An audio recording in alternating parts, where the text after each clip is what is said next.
Hi, I'm Brienne Brown, and I know that painting trees can be frustrating. So follow along with me as I show you how I paint this painting and focusing on the masses of the trees and not having to go into every little detail. It'll help it feel more impressionistic and natural. So let's paint. I start off with a first wash. In this step, I'll be using lots of water and very little pigment. And you'll notice on my palette that I have red, blue, and yellow basically put out there, pools of paint, and I have some lavender as well. My red I'm using is quinacridone rose, and I have cobalt blue and transparent yellow oxide. But I'm basically starting with a cool wash up top, lots of water, so I'm going to create a bead. And my paper is angled a little bit, not too much, but it's not flat. And I am going to warm it up as I move on down. This is the reason I like to start with the primaries, because having red, yellow, and blue gives me control over the grays that I'm going to be mixing. If I want a little warmer, cooler, I have that control. So I've started off with the cooler version up top. Now I'm warming it up with more transparent yellow oxide. Now, what I'm basically doing in this first wash step is tinting the paper. Basically think of it as I'm tinting my whites. So the whites that are in this scene, yes, there's snow, the white buildings and all of that, but there's a tint to it. You think of when you go to Home Depot and you've got so many different colors of white, right? There's so many different versions. So this is what I'm doing. I don't want all white to be only the white of the paper. So I'm warming up. I especially you saw me put a little bit of, warm yellow into those buildings. And then, because that's where the warmest white is. Okay, that's where the sun's hitting. Then on the snow, I'm going to cool that down, meaning I'm adding a little more red and a little more of the lavender and blue, okay? And this may look so dark, and you might be like, oh no, Brienne, what are you doing? Because what you're doing is you're relating all of these colors and the values, more importantly, to white paper, so everything seems dark. But when I start to put in the other values, the middle and the dark values, all of this will appear white, but they'll just be tinted whites. So here, I'll show you the example of what I mean. This is the finished painting, and you can see that all of those light areas, the sky and the snow, look white, but they're actually tinted warm and cool whites.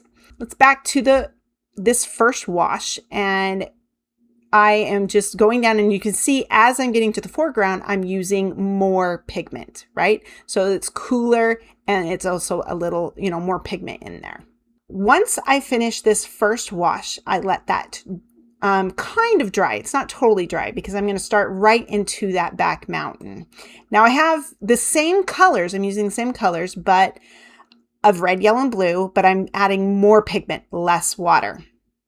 And so this helps me to get a darker value. All right, now as I'm going along, I want you to notice that I'm mixing different reds. I'm changing up the mixture just like I did in the first wash. A little more red, a little more blue, a little more yellow, but it's still all overall gray.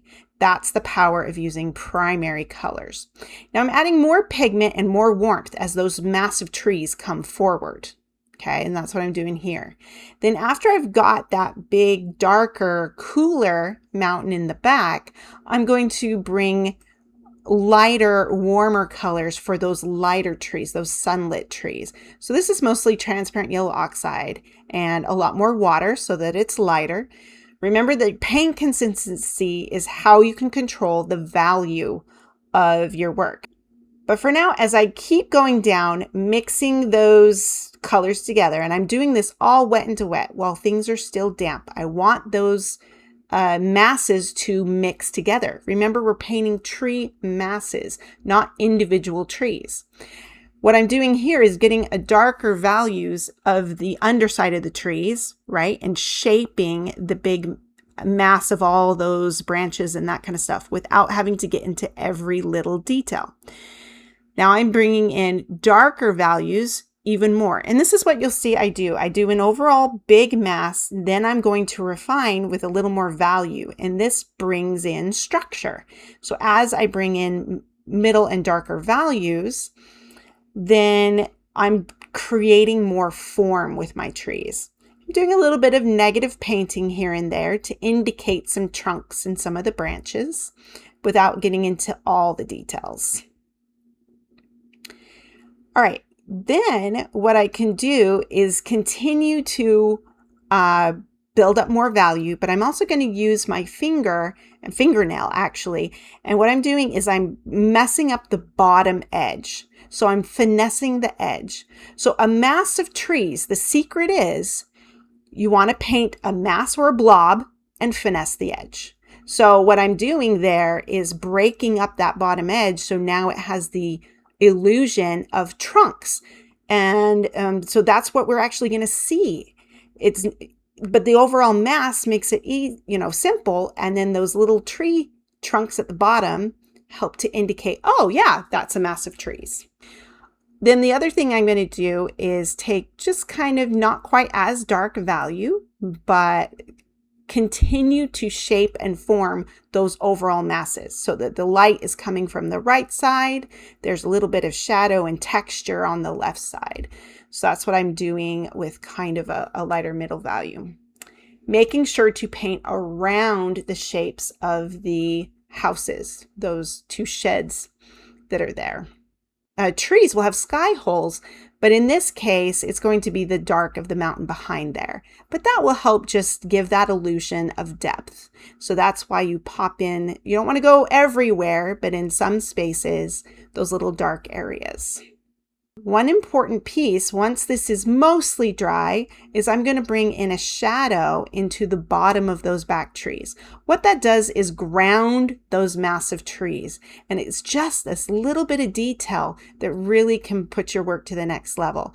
And it doesn't have to be much. You notice how you don't have to be too careful with it. But that bluish shadow helps to give that illusion of the illusion of trees, the massive trees. Now I'm going to zoom in a little so you can see the way I paint the shadow on these two outbuildings. So it's the same thing. I'm using a mix of my red, yellow, and blue, fairly light, so there's going to be a lot of water in there, but I'm controlling the temperature. So warm right underneath the eave, and then I cool it down as it goes down so that there's variation. As you notice in my work, you can kind of see in the back tree line that I'm all about varying up my colors. So yes, it's overall grayish. They're neutral colors, but there's some warmer, some yellow, some red, some blue.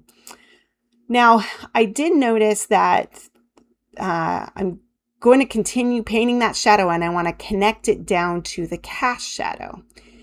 So I just want to be careful, but it's okay to have it blend into the background. In fact, if that background's still damp, more the better, because I like the shapes to connect. So now that I've got that little bit of detail, I'm going to punch in a little more dark. So more pigment, less water. So now we're getting into like cream consistency. And when you do that, it just creates even more depth in under those trees. So it looks like you can actually walk into them. Okay, now I'm going to be painting that, the pine tree, which is a big dark shape. One key thing to think about when painting this pine is that, okay, it's sunlit, but realize the sunlit side of the pine, value-wise, is going to be darker than the sunlit side of those deciduous leafless trees.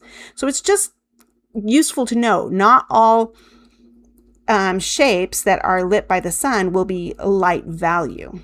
But either way, I basically focus on the overall shape of this pine tree. And then what I'm going to do is finesse the edges and also the internal shapes. So I'm dropping in at this point some darker darks.